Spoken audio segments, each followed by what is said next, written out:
Oh my God, एक पाँव मेरा भी भीग गया। एक ये दरिया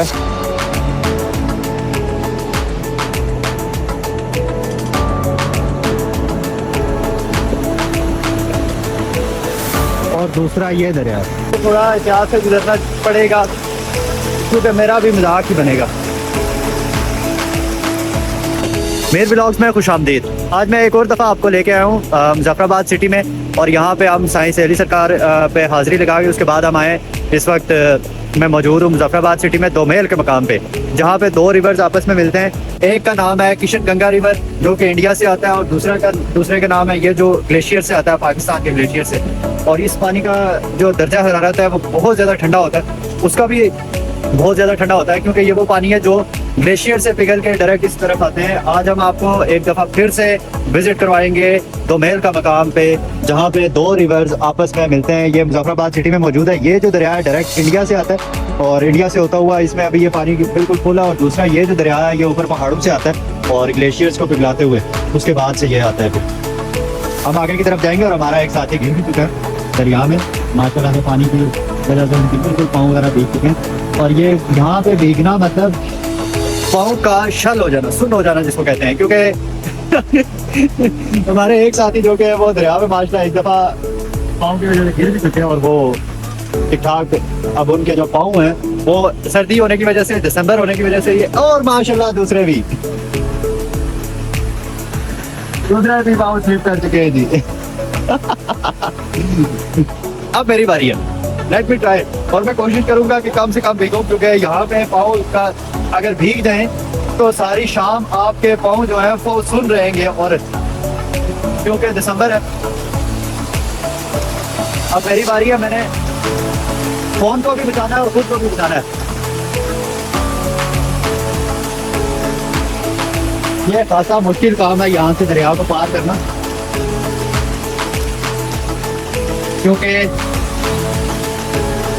पानी तो ठीक ठाक है आज भी, और एज यूजुअल ठंडा भी। दो बंदों का मजाक मैं उड़ा चुका हूँ। अब मेरी बारी है, इस वजह से मुझे थोड़ा एहतियात से गुजरना पड़ेगा क्योंकि मेरा भी मजाक ही बनेगा।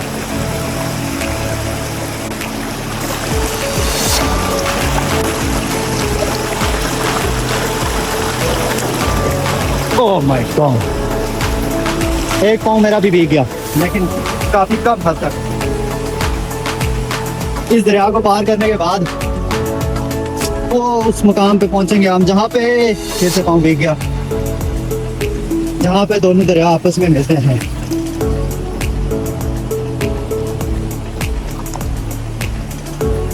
ये जो मेरा पाँव है वो थोड़ा सा भीगा है, और ये बिल्कुल इस वक्त सुन्न हो चुका है, क्योंकि ये जो दरिया है खास करके ये डायरेक्ट ग्लेशियर से पिघल के आता है। आजकल तो वैसे भी सर्दियाँ हैं, सर्दियों में वैसे भी टेम्परेचर जो है वो बहुत कम है। और अभी मैं लेके जा रहा हूँ आपको उस मकाम पे जहाँ पे ये दोनों दरिया, जो एक पहाड़ों से आता है ग्लेशियर से, और दूसरा जो इंडिया से आता है, ये दरिया दोनों आपस में जहाँ पे मिलते हैं, उस पॉइंट पे मैं आपको लेके जा रहा हूँ। मेरे साथ हैं।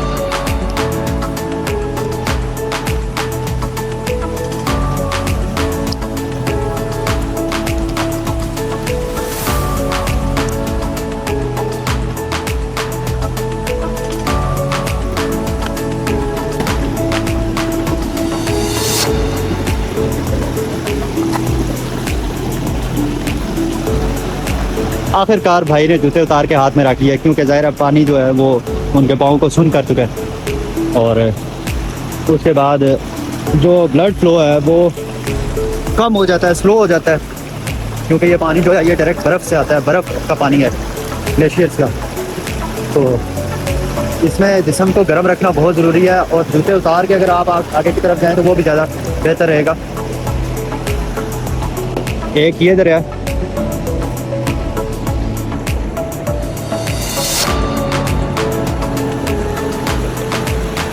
और दूसरा ये दरिया।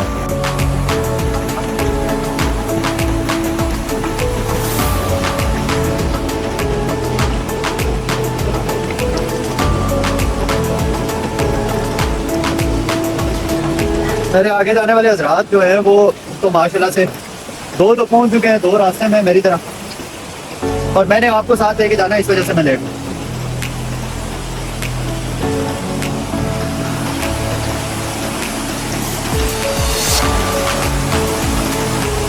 मेरे ख्याल से बेहतर ये है, अक्लमंदी का मुजाहरा ये है कि यहाँ से जूते उतार के सामने जाना चाहिए,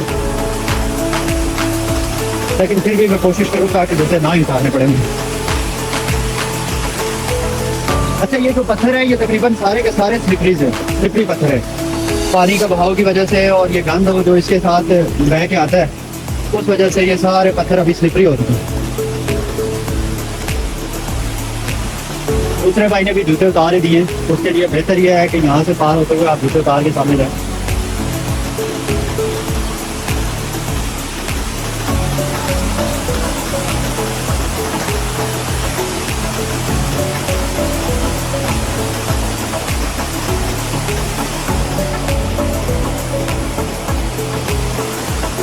वहाँ पे रह के आपको एक अजीब सा खौफ तारी होता है आपके ऊपर। उसकी वजह यह है कि ये माशा से भाई फिर एक दफ़ा मुझे लग रहा है हालात भी गिरेंगे।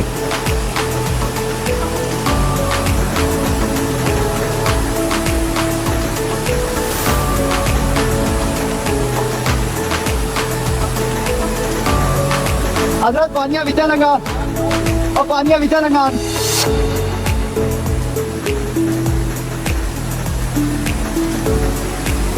भाई ऐसे कहाँ से डर रहे हैं असनाद भाई?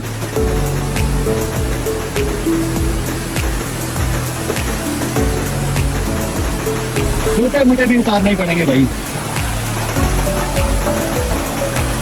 उसकी वजह यह है कि यहाँ पे पाँव हमारे सुन होने ही वाली, मुझे जूते उतार के आगे जाना पड़ रहा है, क्योंकि एक दफ़ा पानी में अगर पाँव भीग गए दैट मीन्स कि आपके सारी रात आज पाँव खुद नहीं रहेंगे, जिसको कहते हैं शल हो जाना।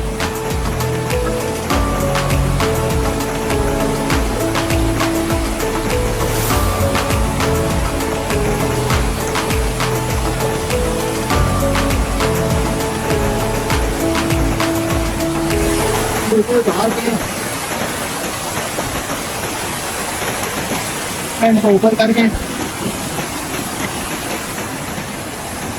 फिर आगे जाना ज़्यादा बेहतर रहेगा। अब मैं कोशिश करूंगा कि मैं स्लिप ना हूँ। फोन को मुझे जेब में रखना पड़ेगा, क्योंकि फोन की वजह से मैं गिरूंगा, यहाँ पहुंच जाएगा, ये देते जाएंगे।